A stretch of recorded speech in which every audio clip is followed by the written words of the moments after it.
my loves. Welcome back. I know, I'm out of retirement, but we're back on YouTube and I want to show you guys how I'm doing this gorgeous lived in bright blonde. She had not had her hair done since April, and it was definitely time to redo the highlights, bring them up, and brighten everything back up.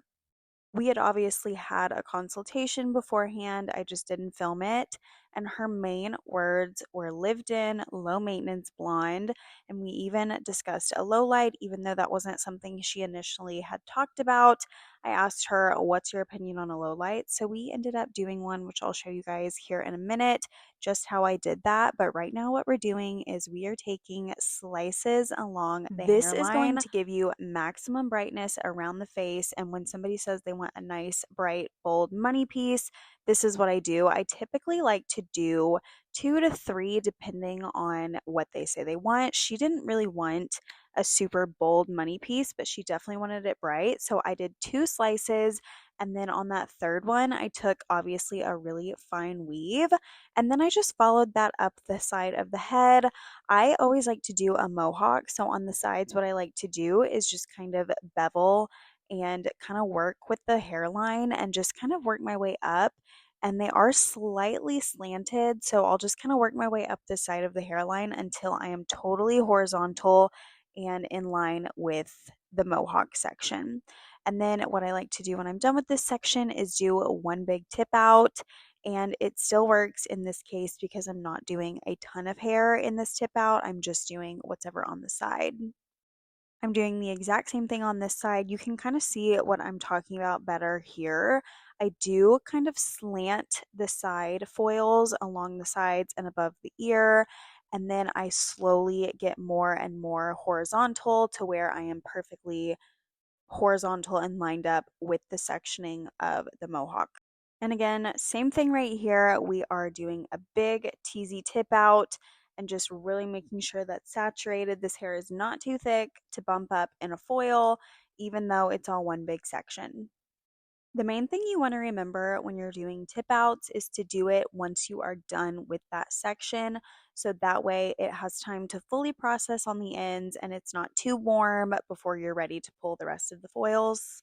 Once again, I'm doing the slices on the money piece. Now, when it comes to the ones around her face, I hope you guys enjoyed the little peekaboo I just gave you. I did just go ahead and do 3 back-to-back slices, whereas on the sides of her face, I did 2 slices and one little mini fine baby light. But here I'm just doing 3 slices, make it bold, make it bright, because why not? It's summertime, we're going for it. Just want to make sure that your sections are nice and thin and that you are fully saturating that foil. Every single strand needs to have lightener on it. As I mentioned, I love to do a mohawk foil. I think it just blends the best. I think the grow out's softer. That's just me though. So what I'm doing is I'm taking a zigzag, micro, tiny little slice weave kind of moment. And you'll see that right here. I am just doing a slight zigzag off the scalp and I'm keeping it flush to her scalp. The tail of my comb does not leave her scalp. And when it comes to saturating the top, I just like to start with the very roots and then fold it over and make sure it's nice and secure. And here is me just continue doing that. Again, just taking a little section off of the top, doing a zigzag and not letting the tail of my comb leave her scalp at all. This does a couple of things. One, it ensures that you are getting as close to the scalp as possible. And I also find that I just naturally take smaller slices whenever I am doing this technique because you want what's in the foil to stay the same and you want it to be thin, you want it to be nice and see-through and be able to saturate and soak up all of that lightener. At this point, when I'm about halfway, I do like to turn to the back of the head just so I can make sure everything is nice and even. I do take bigger subsections because since we're in the crown slash the back of her head, I do like it to have a little bit more dimension. So I'm okay if those subsections are a little bit bigger than what they are when I'm working towards the front and around the money piece area. I also think that just plays a big part when it comes to low maintenance and lived in and a soft grow out. So here I am basically doing the same thing and I meet in the middle and I always like to leave a little tiny subsection in between so there's not 2 foils like kissing each other and it's one big chunk of light or dark.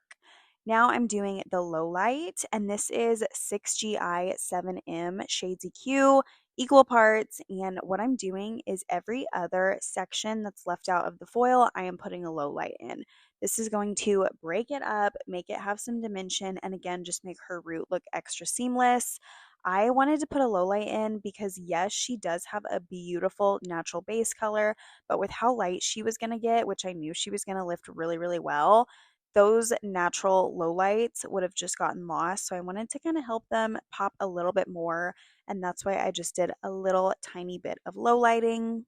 And I'm taking the lighter pieces that are left out in the mohawk section. And again, I'm just doing a tip out. I don't like to do this before I'm going to do a low light on the root if I know I'm going to, because it's hard to get through all that teasing and try and do a low light on the root. It's just easier to get through the hair, so I always like to do the tip outs after I do the low light if I know I'm low lighting. So now we are just pulling those foils. She is a level 10, baby. Look at that beautiful blonde hair. Honestly, she could have gotten away with just purple shampoo, but I really wanted to gloss her because I knew it was just going to be so much better. And honestly, I just like to gloss anyway. Like, very, very rarely am I just using purple shampoo. So we are rinsing. We're getting her color nice and rinsed. Make sure you get the nape. Make sure you're rinsing out all that low light. You don't want to leave any color or lightener. This shampoo that I'm using is from Redken. It's the Acidic Color Gloss. This has been a new favorite of mine lately. I don't know what they put in this, but it's magic. If you want your hair to be absolutely the shiniest it's ever been, you need to use this duo because it's amazing and it smells amazing. Moving right along to the gloss, we are using Redken. This is 10VV, 10G, and 9AG, all equal parts. I'm letting that process for about 20 minutes. After I gloss, I like to do a root smudge, and in this case, we are doing 7M, 6GI, and just a dash of 7P just to cool it down and make sure it's not too warm. But I do typically like to match my low light and my root smudge if it makes sense. I just think it makes everything a little bit more cohesive. Okay, now that the gloss is done, it's truly time for the fun part, and you get to see that beautiful color, bright and blow dried.